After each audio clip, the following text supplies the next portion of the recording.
दो लॉकडाउन के बाद अब देश भर में लॉकडाउन 3.0 की शुरुआत हो चुकी है और इसी के साथ ही जिस बात को लेकर बिहार में सियासी संग्राम छिड़ा था, उस संग्राम का अब हल हो गया है। जी हां, कोटा में फंसे बिहार के जिन छात्रों को लेकर सूबे में सरगर्मियां तेज हुई थी,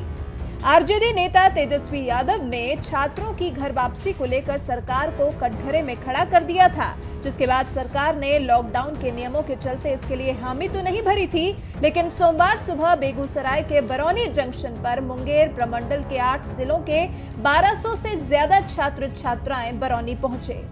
पहुंचने के साथ ही पिछले करीब 1.5 महीने से लॉकडाउन के चलते कोटा में फंसे छात्रों ने राहत की सांस ली।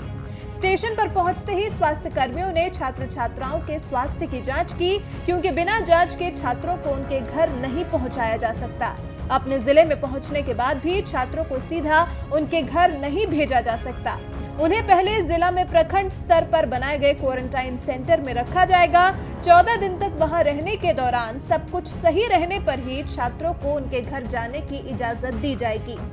कोटा में रह रहे छात्र छात्राओं की शिकायत थी कि लॉकडाउन की वजह से उन्हें कोटा में काफी परेशानियों का सामना करना पड़ रहा था। ना तो ठीक से खाना उपलब्ध हो पा रहा था और ना ही खाना बनाने के लिए ठीक से राशन मिल पा रहा था, जिस वजह से बच्चों के आगे भूख का संकट खड़ा हो गया था।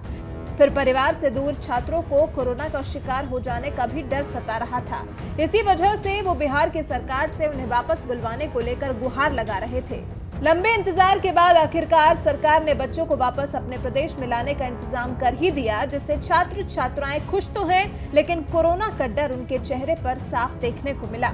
आपको बता दें कि बिहार में कोटा में फंसे छात्र छात्राओं को लेकर छिड़े सियासी संग्राम के बाद नीतीश सरकार ने ये मुद्दा केंद्र सरकार के सामने उठाया था, जिसके बाद केंद्र सरकार की तरफ से प्रवासी मजदूरों और छात्रों को राहत देने का फैसला लिया था और कुछ स्पेशल ट्रेनों का संचालन शुरू किया था, जिसके बाद छात्रों की घर वापसी हो सके।